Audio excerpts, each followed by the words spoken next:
Okay, I think the first question I see there is, to what extent religion can help in the post-normal society when individuals stand disoriented? Right, I think that's a very good question. Disorientation is actually one of the main products of post-normal times. I mean, if things are if things are contradictory and complex, then of course confusion and disorientation reigns. But the interesting thing is this: that when we talk about post-normal times, we don't talk about solving problems. We talk about navigating post-normal times. So how do we navigate this transitional period during which the old orthodoxies are dying and the new ones are not there to replace them? How do we navigate? And there are 2 or 3 tools for navigation. One is creativity, obviously, and then the second is imagination, and the third is ethics, right? While some of the complex issues may not have a instant answer or ready-made solutions, ethics does provide us with certain navigational tools to move towards. So, for example, the notion of equality, right? If you focus on that as your ethical goal, then you can try and do things that promote equality rather than inequality, which means contradictions will be reduced, and then you'll be able to navigate the period much more. So ethics becomes very, very, very, very important.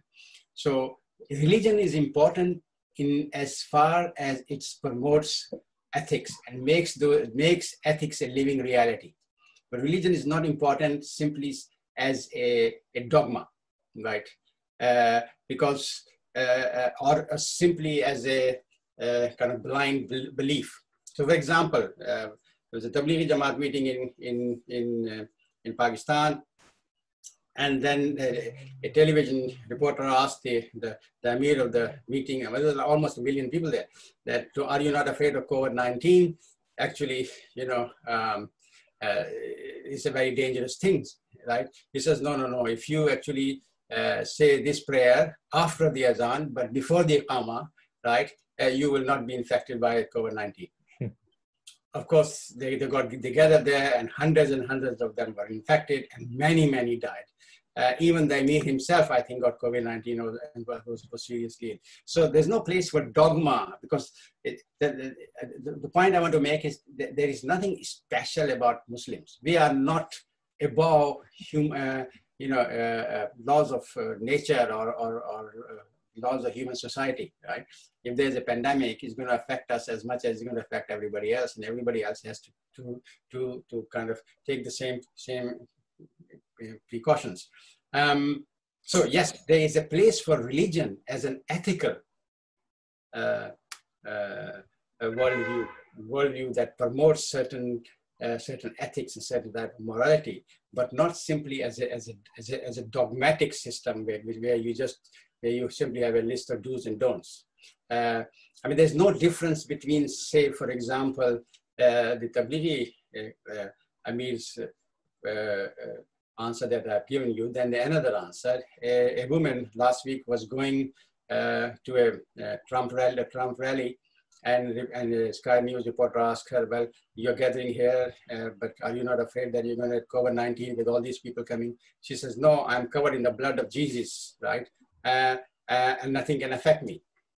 So that's the same sort of dogma on the other side. It's the dogma that is a problem, not religion, not kind of the dynamic belief systems and the ethics it generates. That's my first point. The second point is that conventional religious solutions may not apply anymore. So we may have to rethink what our religion actually means. Now, I showed you deliberately, I showed you a variety of sexual orientations, right? I said, this is how it started, this is how it's becoming more and more complex. The question is then, are you going to just stand up and say all of these people are irrelevant, right? Or are you going to say, hang on, we need to take a fresh look at this and just rethink what our religion actually says about sexual plurality? In fact, there is an interesting question by my namesake. I don't know who he is, but he says Faiz here. Yeah. He says, please help us make sense of the Muslim condition in terms of ideas and intellectual culture. Because Yeah. we have our own intellectual culture, you know, which is very regressive.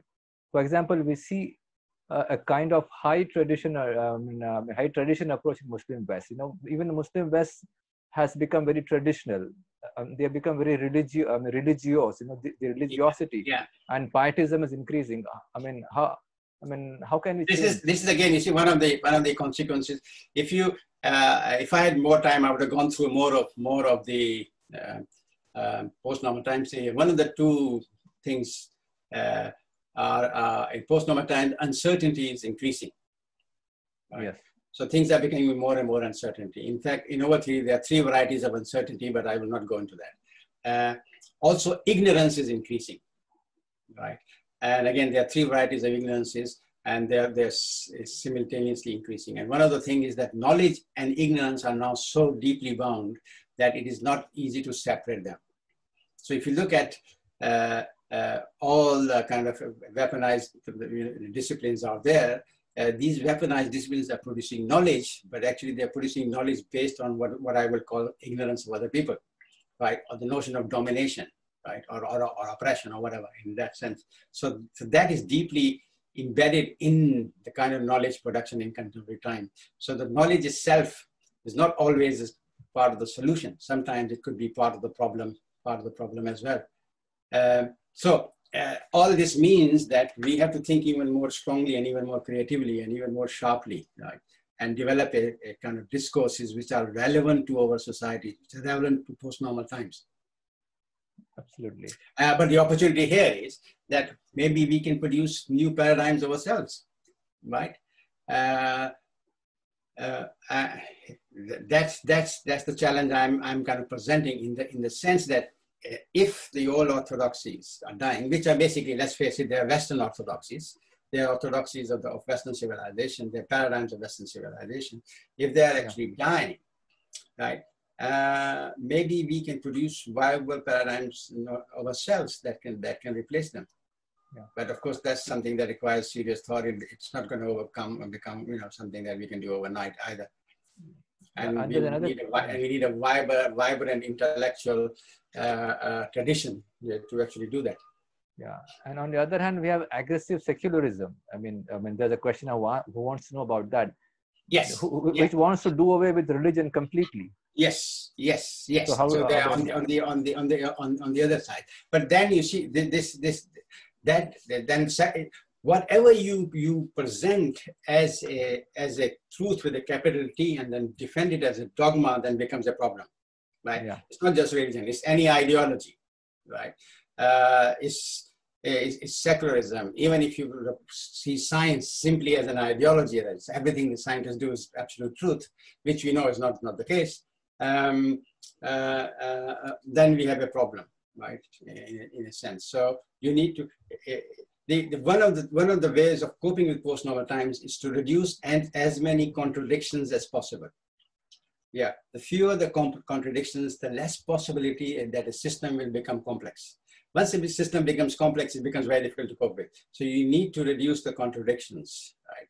And anything that you present as an absolute answer will create its own problems and its own contradictions.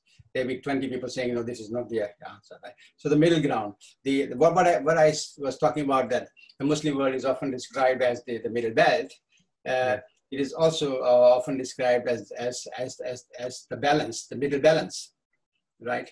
So we need to kind of create a balanced intellectual tradition, right?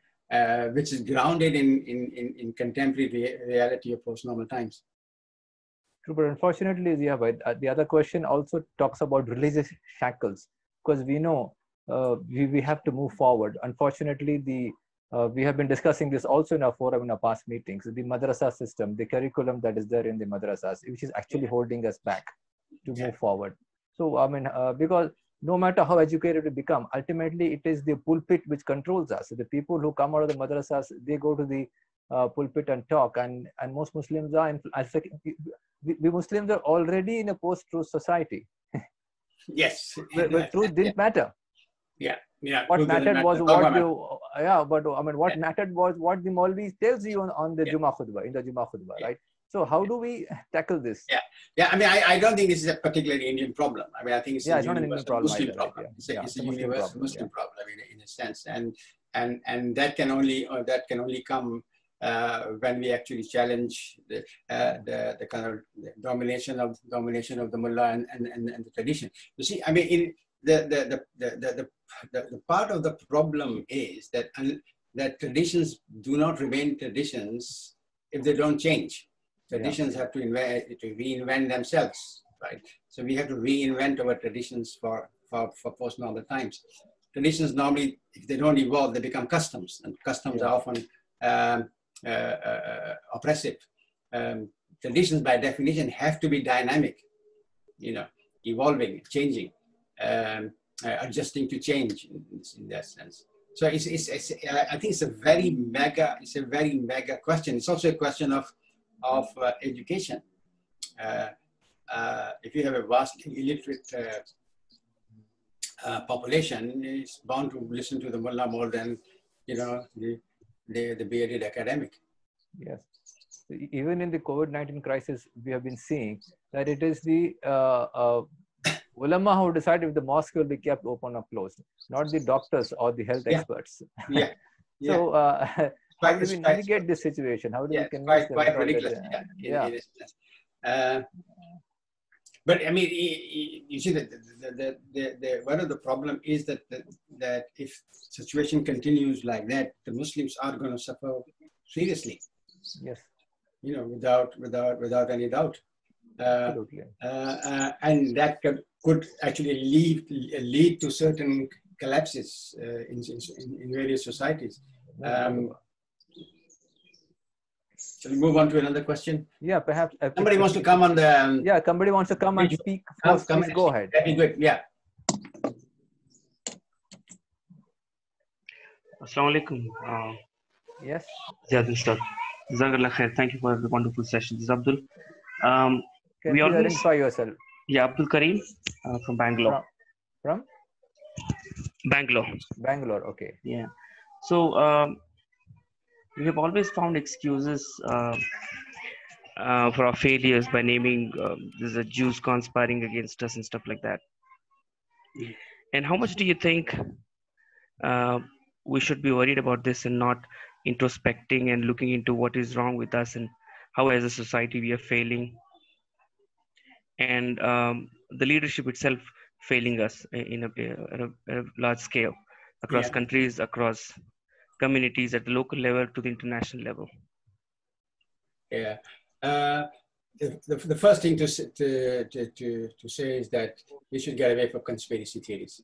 But the second thing to say is that the post-normal times actually facilitates conspiracy theories, promotes them, and makes them kind of like into a mess thing. I'm just going to social media and you'll see how many conspiracy theories are there and how easy it is to spread a conspiracy theory. You only need a couple of tweets from some people, for others to log on to. That will just create more contradictions, more confusions, right?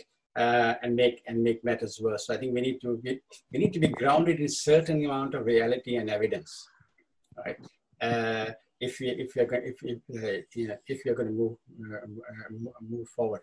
So I would say that shun conspiracy theories, right? Look at the real evidence.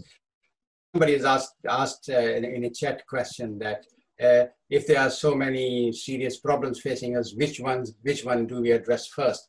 And that's an interesting question because it's a hierarchical question. And in complex system, hierarchy doesn't always work very well, right? So sometimes you have to address the questions, the issues rather, simultaneously. So for example, climate change issues are very, very important for Muslim societies. We have to address them. But at the same time, we also had, I'm talking about globally now, if you like, at the Ummah level, we also have to address the refugee question at the same time, because they are related. And we also have to address the economic question, because a lot of the economic activity or is important. We saw in the case of the Nile that the rubbish that people throw in. So it's also a lifestyle. It's also a lifestyle question. But if you start tackling them together, you find that the solution emerges much quicker, if you like, because each problem then is reduced. But because it's connected, it helps reduce the other problems as well. So you got to get away from this kind of hierarchical notion of problem solving, or thinking that we can isolate this problem and just tackle it in isolation, because that kind of isolation does not exist. Does not exist anymore. Somebody also said it's a false consciousness. I think same person said, in any case, I find it, let's get away from all this old-fashioned, Marxist kind of worldview and epistemology and what have you, because we know that has also failed, and is part of the problem as well in that sense. We really got to think fresh in an intellectually way. The old ideologies are part of the problem, right? I mean, one of the graffiti, that couple of very interesting graffitis, they say the same thing, but they appeared in two different parts of the world. One appeared in, I think, Mexico or Venezuela.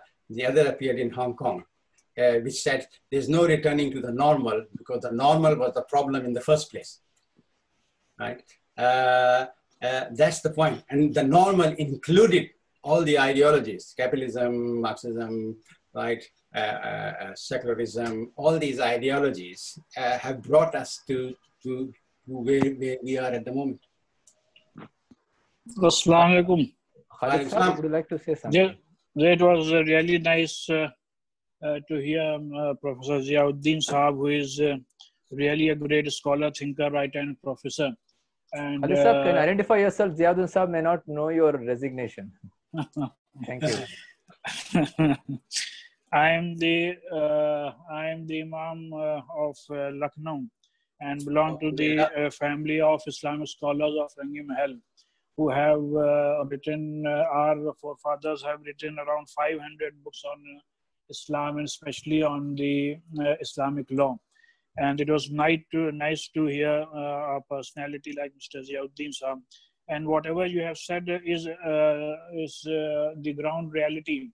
And the problems to which you have identified, the climate change or the refugee problem or the economy problem, and the biggest, I think, your suggestion, which I like, is we all must think together how to make the best use of our young population. As you have rightly pointed out, that the Muslim world has the largest young population. So we all must, I think, concentrate on how to make the best use of the young population. As far as my only comment, last comment is that as far as this COVID-19 is concerned, we all must acknowledge that the Muslim community in India has, in a very civilized way, tackled this and faced this problem.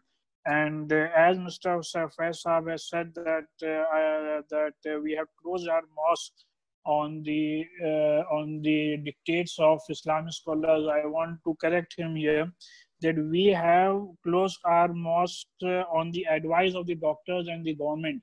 And in all the matters related to health problem, whether we have not offered namaz or during Eid or in Ramadan, no Tarawih was offered. It was all because our religion and our Prophet Muhammad sallallahu alaihi wasallam have already directed us how we have to act on in such a situation when there is any pandemic. All the examples are before us. So we must. I am very much agreed with Mr. Ziauddin Saab when he says that we must have balance as far as religion and the today's problem is concerned. So my only question to Professor Ziauddin Saab is that what are your suggestions that how we can make the best use of our young population? Yeah.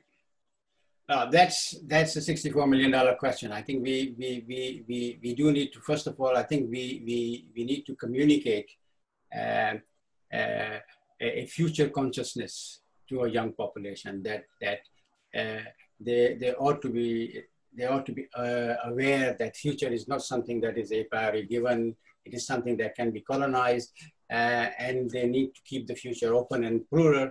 That means they have to have certain basic skills of futures literacy. All of you know, for example, that Al-Ghazali divided knowledge into two categories, fardain and farda kifaya, socially requisite and individually requisite. So I think understanding futures, understanding how the futures explode, understanding how the future is shaped, understanding trends, understanding emerging issues, how they will impact on Muslim societies, is a socially requisite knowledge. There have to be certain element of a society that devotes its time to pointing out what is over the horizon, how can we meet the challenges that are coming our way, what hurdles are out there that we need to jump over and cross. So I think that's the first thing, that the young should have futures consciousness, futures awareness. And this is why, I mean, somebody asked me, why is there a new book coming out? And the answer is no, I'm not writing a new book, because I'm devoting most of my time nowadays to doing workshops for young people, young scholars, young activists, young thinkers, by which I mean 25 to 35, actually teaching them futures consciousness. You know, how do you study what is only around 5 or 10 years, in the future, that will have a direct impact on your society, right? In your community. How can you actually do something about it? How can you start thinking about it? So, for example, I gave the example of refugees, right? Mm-hmm. Almost every university in the world, or certainly larger universities, will have a department of migration and refugees, right? But what they teach is how people go from one place to another, or how many refugees there are, right? They do not teach that if you find yourself in a situation where you have large number of refugees, how do you accommodate them? How do you, the technology exists for you to provide them with housing almost overnight, right? Turning wherever they are into environments that are livable rather than unlivable environment, provide them with sewage facilities and other facilities. Now, this technology exists for it already. Other technology can be developed. And say, for example, if a country like Bangladesh or even in the case of, say, Malaysia, is suddenly kind of forced to accommodate a number of Muslim refugees, instead of treating them instead of treating them badly and just dumping them in camps, they can actually provide some solutions for them, make their lives a bit better, right? And then we can try and deal with the political situation. But that can only happen if you actually teach that in universities. You actually have a proper department where the problem of the refugees are studied, as in real terms, what can be done. And not every refugee is just seen as a problem that needs to be shunned, in a sense. Similarly, in the communities, so we've done some work in Bosnia, for example. We've done some work in Bosnia, where there are a lot of pressures on society from various other countries, focusing their attention on what needs to be done now to avoid further problems in the future. So I think that's one of the things, how we can actually nurse and nourish our young people. And apart from that, we need to open their minds. We need to let their creativity flourish. We don't have to tell them every time you need to do this in this way, right? And you don't have to give them a list of do's and don'ts, so that their lives are kind of, trapped in a narrow alley. Open their mind, let their creativity flourish, and whatever is necessary to actually do that. Anybody else would like to ask? Yes, I have one question. Ziauddin Sahib, Sheikh Ahmed, I'm a former principal of an aided institution in Kerala. I just want to add something. The dress pattern that has been in use among the youth is creating a lot of problem for the Indian Muslim. Because what is creating, Prabha? The dress pattern that is being used now, The dress code that is being used by dress code being used by the Muslim youth is creating some problems. It's creating some sort of their discrimination. There's some sort of discrimination. So there is no point in insisting on dress code in a secular country like India.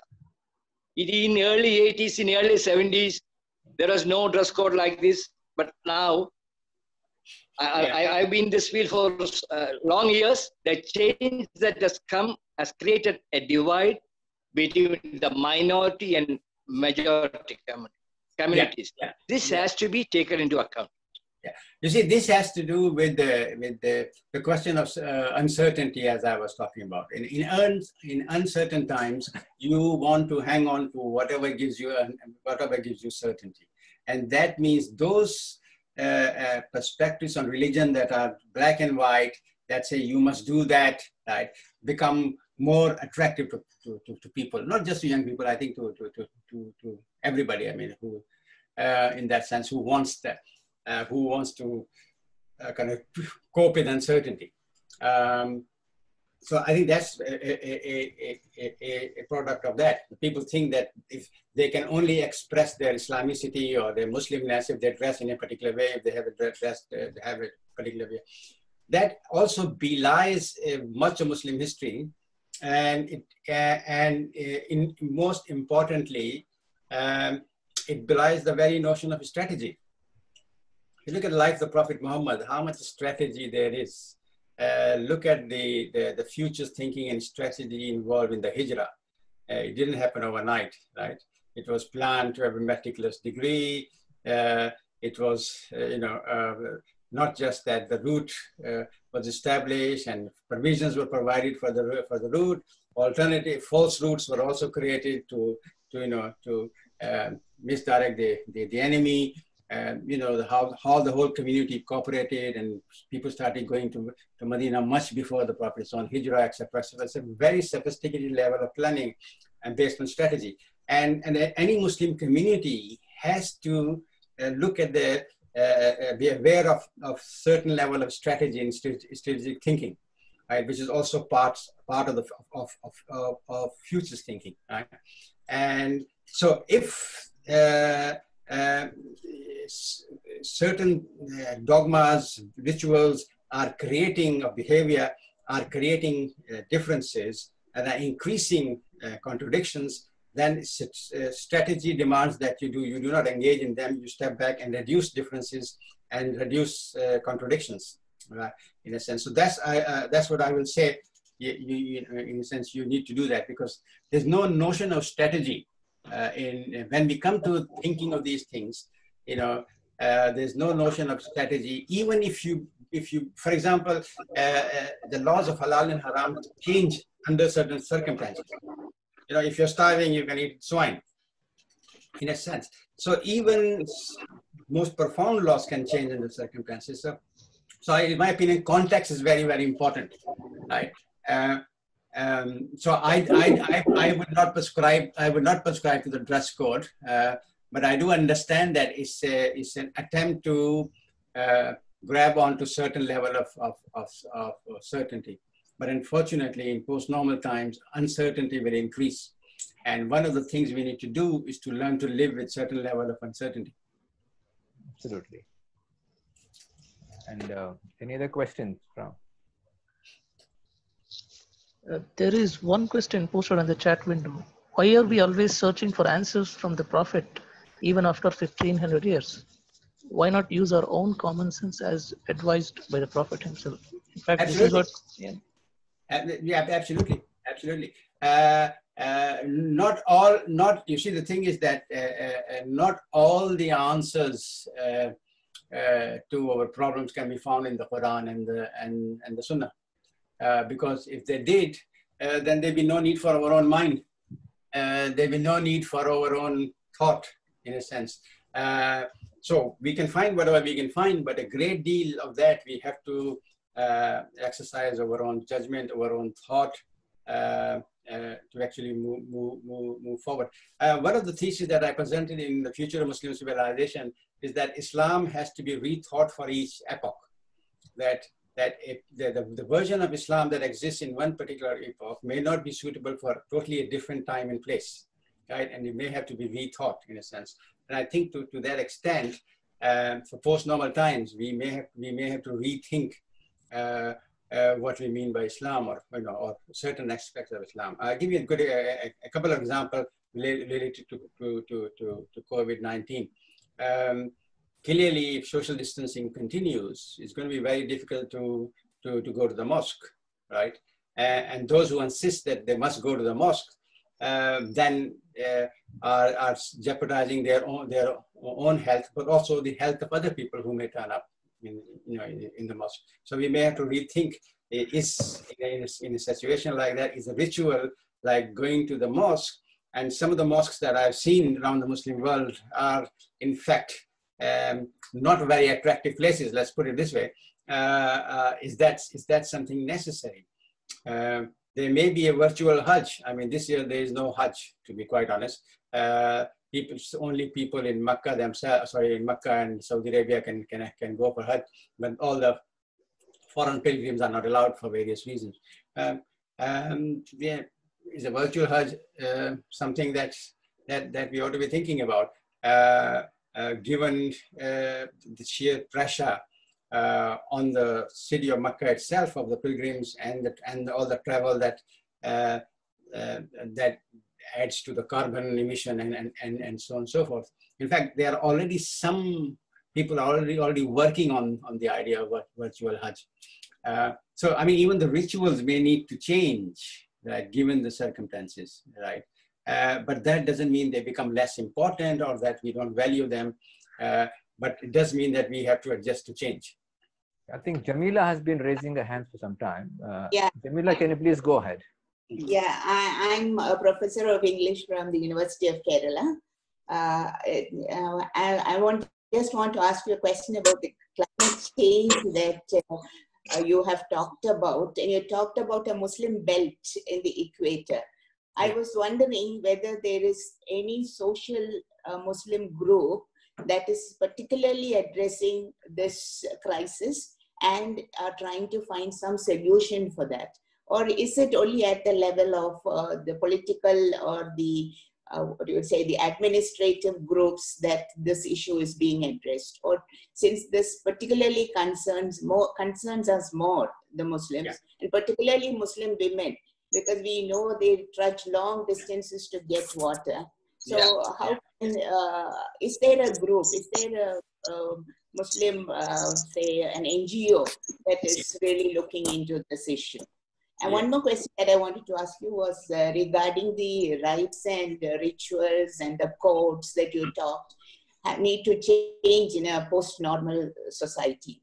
How do you think we can, in fact, get our youth to understand this? And I would like to have some insights about what you do with the group workshops that you are having with the young for the future of the world. Because I would also like to start something like that here, where we would like to have such small social groups. Thank you. The next question will be asked by Habib Hussain Sahib, just for the information. There are lots of groups throughout the Muslim world, by the way, who are working on various climate issues, mostly led by the young people, but in some cases also led by seniors. For example, the Consumer Association of Penang, very well-known group. I think Faiz knows them very well. Although they're called Consumer Association of Penang, they're basically very environmentally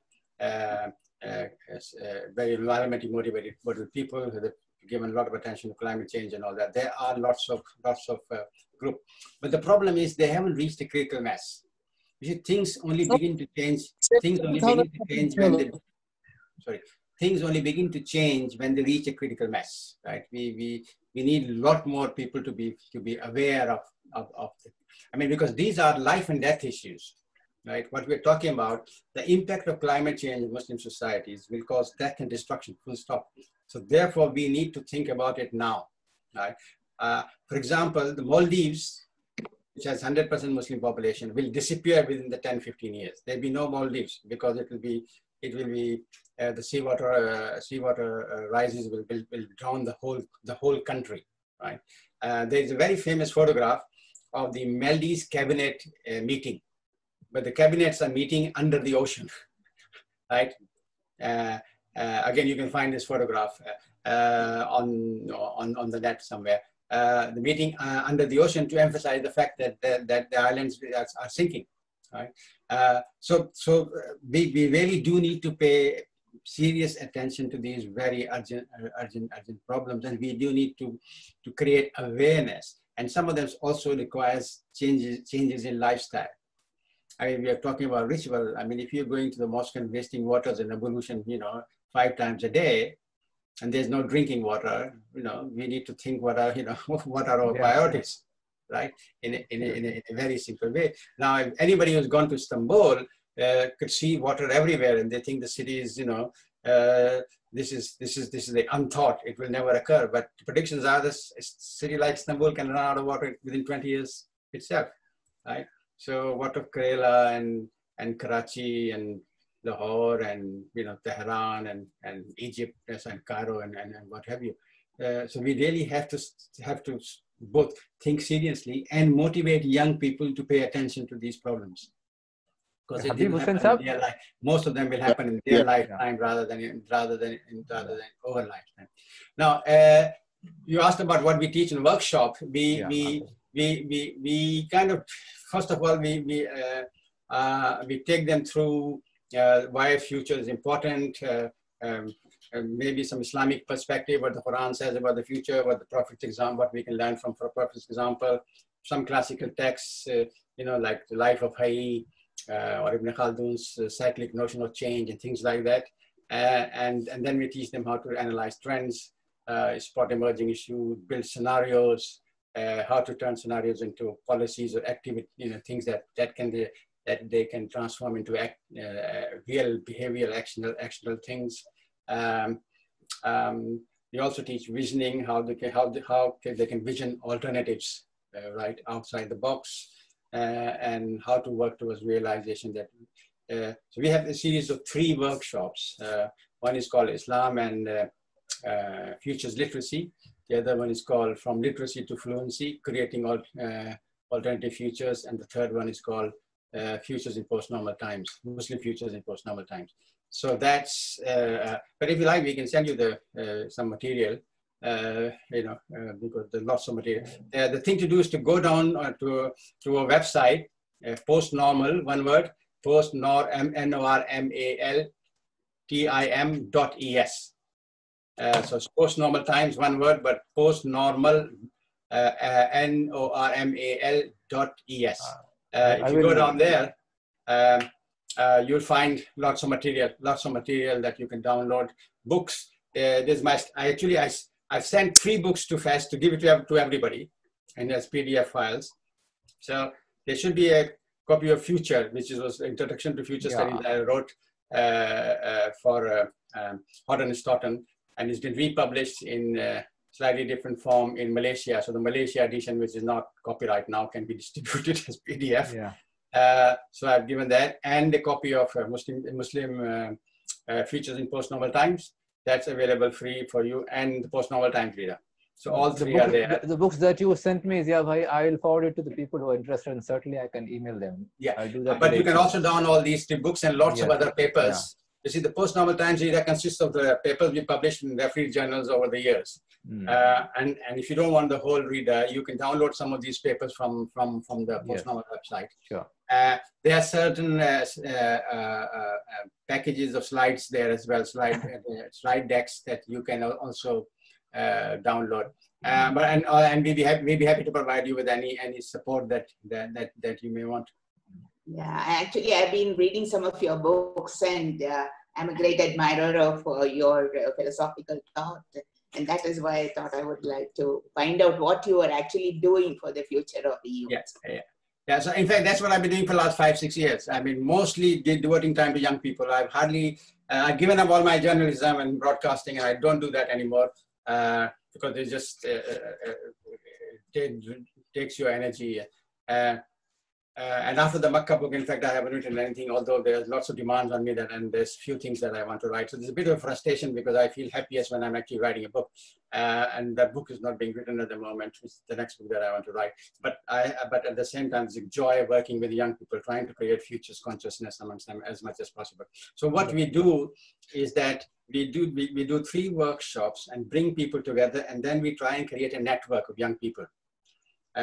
And the network, each member of the network then has enough knowledge, background, because they've done the workshops and done practical. And each workshop has a practical, very strong practical dimension. So we don't just say, this is trend and that's how you analyze it. We actually get them to analyze trends, and we actually get them to go out and find emerging issues in their own societies, right? So it's very focused locally. It's not just abstract, airy-fairy stuff. It's very practical. So when we have a kind of 10 to 15 people, then we create a network.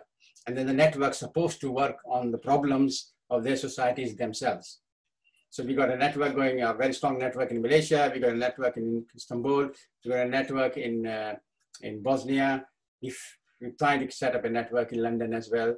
So as many networks as we can. We can do something in Chennai also, Zia bhai, inshallah. Yeah. The problem is you can never get a visa for India. I mean, no, and I hate all this. Yeah, no, we'll do something about it, inshallah. Yeah, even if you can't come, inshallah, we'll do something here based on your ideas, inshallah. And Habib Hussain has been waiting for some time to ask you a question. A good friend of mine. Habib Hussain, I'm from Chennai. That was a brilliant presentation, Ziauddin Sardar Sahab. There are many takeaways. The big takeaway that I had was, ethics, as opposed to structured religion, principles, ethics. But to take your other point of speed, scope, I think thinkers like you see, if we have a bulwark society, which is right now, for want of a better word, right-leaning. Now, we've seen such bulwark societies being hijacked, whether it's Trump's America, whether it's Brexit, whether it's all those things. Now, it's been hijacked in a negative sense. Now, this line of thought, can this not be... I mean, I see a sense of urgency where we really need to do the speed and scope in a much more faster way. And even our preachers, some of them, extreme right preachers, have done that. So can we not move at this speed and get this? We need to change minds rather quickly. We don't have time. That's the sense I get from my community. And we either, just one thing, we either have very orthodox, extreme views on the television, or views which I identify with and proud to be a part of a panel of Madam Zinat Shaukat Ali, and that comes across as extreme left. So and somehow we need thinkers. There are thinkers in other communities, like we have Sadhguru Jaggi Vasudev, and people like that, who talk on issues more than the orthodoxy of religion. And we got to get away from this Islam, we got to make it more inclusive. Like Islam is a global kind of thought. So I would say, just a suggestion there, sir, and your thoughts on that. I think you're absolutely right. One point I want to make is that when I first published the Welcome to Postnormal Times paper, it was published in Futures, which is a primary journal in the field. It was given to a lot of people to criticize and comment, and to also to some futurists in India. And their criticism was, this is a very Western view of things because Zia lives in London, right? In India, things are very slow, nothing moves here fast, right? So we are not going to have a very great deal of impact of Postnormal Times. This is a very false kind of understanding. There is nothing in the world, nowhere rather on the globe, that has not been impacted by Postnormal Times. In one of my books, The Consumption of Kuala Lumpur, I tell this story that where I want to get away from Kuala Lumpur because I hate what is going on. And I go to a very remote part of Borneo to actually get away from everything for a couple of weeks. And it's so remote that it takes me literally a day and a half to get there by boat, and by all, I end up in a long house, right?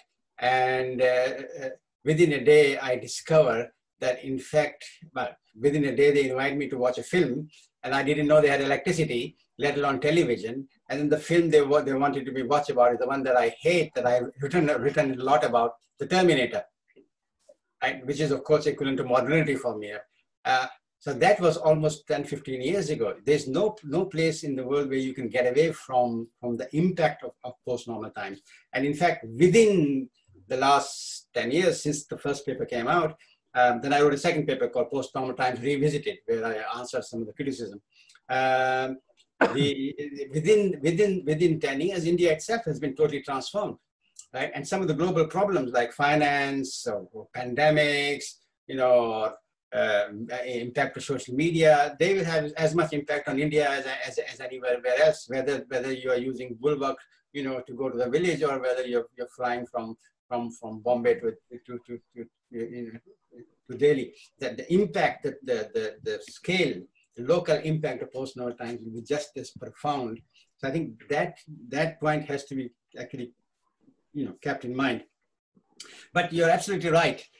Some of the problems are very urgent, and we need to think, fast. So some of the things that cause havoc can also be used to promote the good thought that we want. I mean, just as it is very, very, very easy to use one tweet to create, false news or conspiracy theories, it's also possible to use the same technology to create good ideas and good thought in that sense. But the way to go forward is networks. In a complex situation, it's networks that function best, and they are best equipped to actually deal with complexity. And networks tend not to have leaders; they have nodes of people who work together. And some of the most profound demonstration and successful movements of recent time, by which I mean last 10 years, have been networks rather than people led. If they're led by individuals and the individuals goes, the movement disappears. But if it's a network, then the individual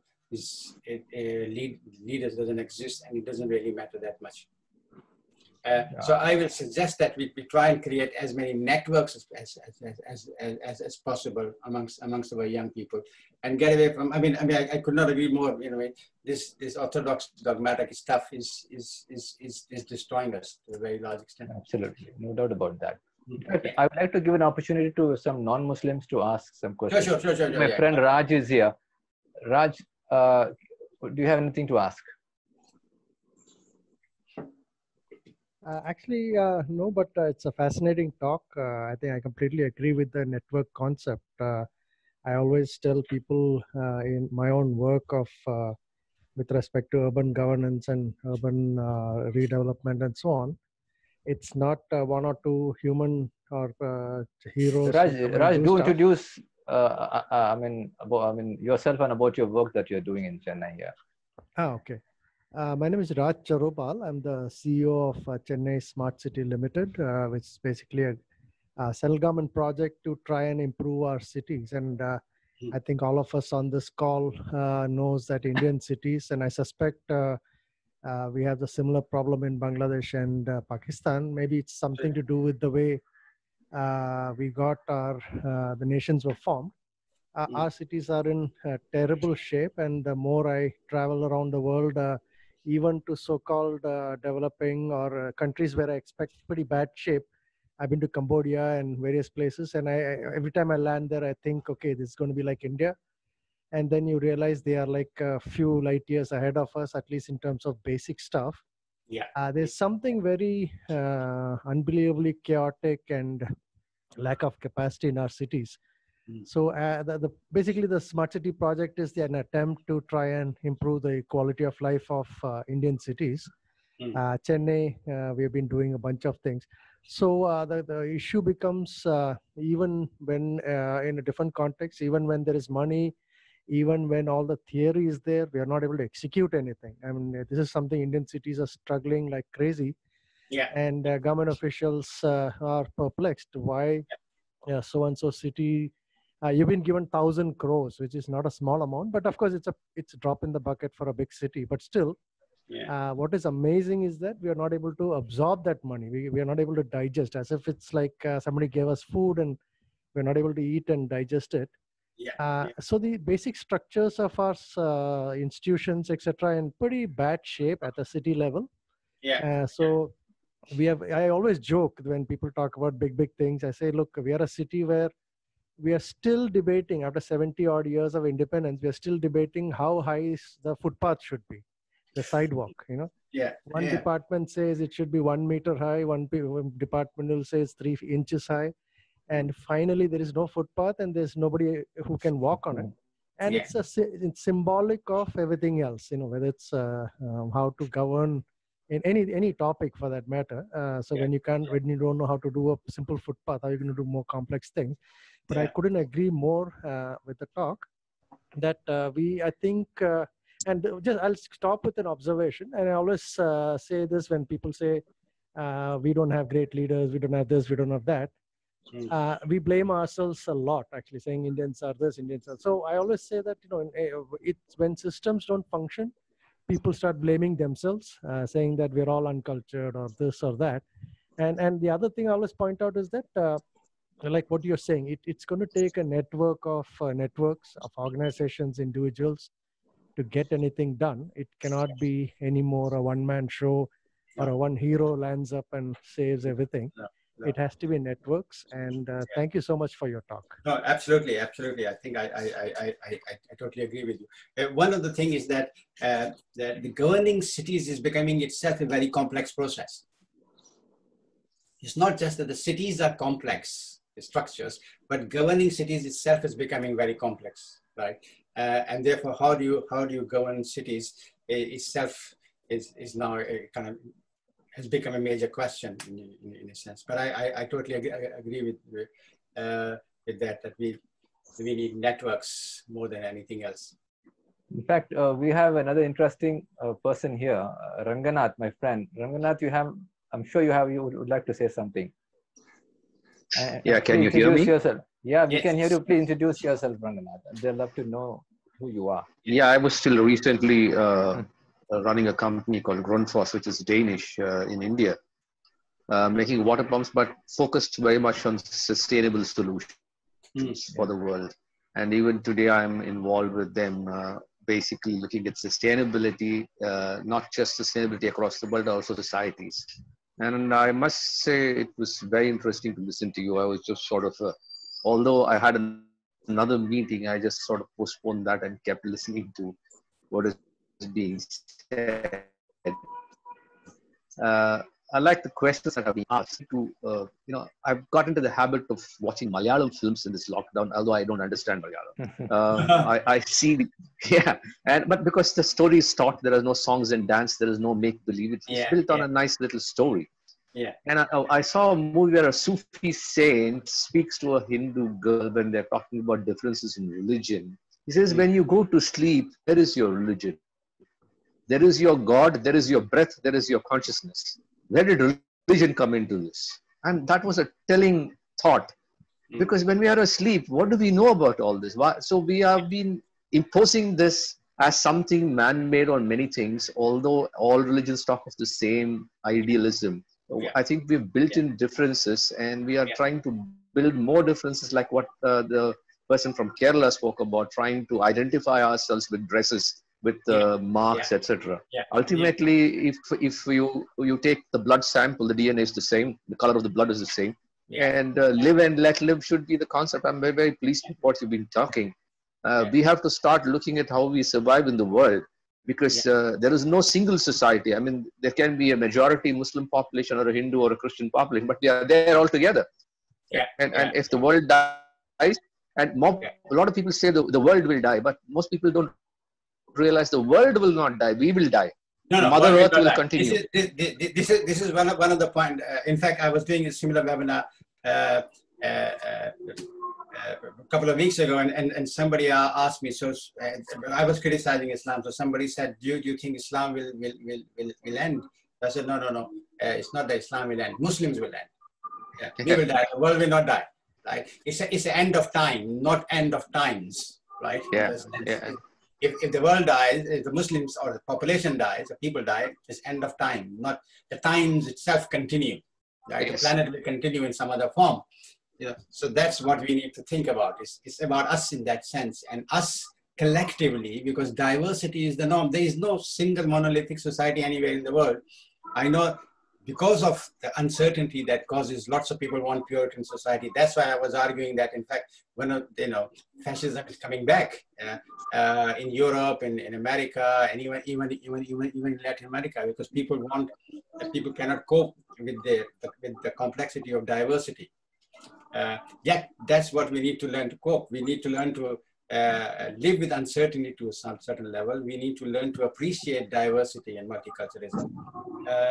And we need to reduce differences amongst ourselves, because increasing differences also means increasing contradictions, which then creates complexity. Absolutely. Wonderful. Anybody else would like to, build on that? I think I'm getting a message that Zinas Shaukat wants to ask a question. Okay. Is she here? All right, can we have this to the last question? Yeah. Yeah, we'll end with this. Yeah, okay. Let's have the question. Yeah, because it's already more than 2 hours. I don't know who wants to ask. Is it Zinas Shaukat or anybody else? Because I got a message from Habib Bhai that Zinas Shaukat wants. I've seen Zinas raising a hand. I don't see her hand raised anymore. She needs to unmute and ask if she wants to ask. Sorry. Yeah, I think she needs to unmute. Yes. Are you there, Ms. Zinas Shaukat? I think now you she's need unmuted. to unmute. You need to unmute. My question, sir. Yeah. My question to you first, I would like to congratulate you for the very wide canvas that you've undertaken and have enlightened us, and me especially, on many issues. And you spoke about connecting.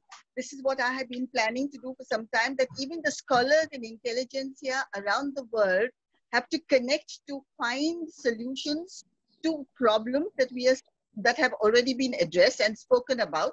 So I'm not going to talk of that. There's just one point I want to make too, a question to you, sir. And that is that, as teaching Islamic studies and being in Islamic studies, I go with this idea of a dialogue, of an interfaith dialogue, because I believe that the Prophet Muhammad, may peace be upon him, was for all mankind. He did not only come for the Muslims. And so I think, our canvas, our umbrella in which we are relating has to be much wider, where we embrace people and make them understand what Islam, is an embraced religion, and try to understand other people's religions also, because God has said that He has sent a book to every nation and a religion to every nation. And so we have to go along on those lines. But somehow or the other, I find that we are getting very parochial. We are getting extremely narrow in our thinking, and because of our narrow thinking, we are narrowing the focus and the scope of Islam, because that's what the world is thinking about us. I, as a professor of Islamic studies, have to answer these questions. I have 40 students in my class, out of which only there are 3 Muslims, and non-Muslims ask me, why do you exclude us? Why are you so exclusive? Absolutely. So I think these questions have to be addressed, and the universality and the dialogue with other religions and appreciation and understanding of other people, which somehow or the other we think that, we are the beginning and the end. And I think, this is where we are failing Islam. As Muslims, as intelligentsia, as people who are responsible. I just want to share one thought with you before I leave it to you, sir, is that I was asked by an institute, I belong to the K.R. Kama Institute of Oriental Studies, to address a question on was Islam spread by the sword? And it took me 2 years, to get into that, because I was looking at the translations of the Quran that came down ever since the Crusades, and looking at the various world paranoia that exists. And it was a very difficult paper, but I attempted to do it, and I did. But what I'm simply saying is that today this entire understanding of the world in two slices, and these are the Muslims, and they keep asking, is this Islam? Is this what your Islam is teaching you, to exclude and, you know, to treat your women as second-class citizens and to create violence in the world, because the ISIS is creating violence. Yes. So the point is this, that unless we address these issues, you know, with our hands down, we have to take it on, and we have to take it as intelligentsia to explain and to discuss and to dialogue and to win people over, instead of excluding them from everything that we have already done. I heard somebody making a comment on me just now, and I really didn't, you know, understand what he meant. But I need you to understand, sir, because I don't want myself, you know, I'm not making myself understood, but I would like to be understood by you at least as a scholar. So that's it. Thank you. First of all, thank you very much for the question. This is the last question. Yes, sir. I do understand. I do understand. One of the things that I mentioned very briefly is that complex problems require complex approaches, right? And we should take it for granted that the world is going to become more and more complex. So this is known as law of requisite variety. So you cannot solve complex problems on your own. You need to connect with others. Yes. So some of our problems are so complex that no matter what you believe about Islam, they cannot be solved by Islam. Yeah, we have to take that for granted. That there's some of our problems require us to connect with other cultures, other faiths, other religions, other worldview. We need to have a complex network approach to solving these problems. So we were talking about cities. Cities are very complex entities. Very complex entities, right? You have to actually transform a city. You have to address, you know, the lifestyle of the city, the pollution aspect, the sewage aspect, the transport aspect, how people behave, the education level, the literacy, and you have to see it as a complex entity that requires complex approaches. And this is the point I was making. Governance in a city is now itself become a very complex problem. So you can't do without connection. But in postnormal theory, we don't talk so much about dialogue, because it's not just that you can't solve the problem, but two of you from different categories can't solve the problem either. You need a number of people. So we talk about polylogs. So you need polylogs. You need to be able to converse with a number of different perspectives, different approaches, different worldviews to actually find a viable approach to handling a particular problem. And within a particular culture, for example, within Islam, we need polylog within Islam as well, because the moment we say that Shias are not Muslims, or Ahmadis should be thrown out, or this particular, guy is too Salafi, or this, yeah, whatever. But the moment we actually say that, we undermine a complex approach to the complex problem. The problem remains complex. We are creating a dynamic that would not allow us to actually approach the problem or even understand it, let alone do anything about it. So we do need complex approaches which require polylog rather than just dialogue. So anyway, do we, Zia bhai, would you like to continue, or shall we call it a day here? I think call it a day is quite a... Yeah, it's, and of course, I would like to tell the participants who are already here that even after Zia bhai leaves, we can continue for 15-20 more minutes if somebody wishes to continue and carry on the discussion. We're going to be here for some more time, but of course we have to let Zia bhai go because he's got a busy man and he has spent already more than 2 hours with us. That was simply wonderful, Zia bhai. We have no words to thank you, and thank you so much for accepting my request to address our moderate group. And I think it's been a fascinating discussion. I'm sure this is not going to end here. People are going to take it forward. And inshallah, I myself am planning to do something in Chennai. Let's network. And I'll be in touch with you shortly on WhatsApp. Thank you very much. Yeah. Thank you so much, Zia bhai. Thank you very much. Thank you for giving me the opportunity. Thank you.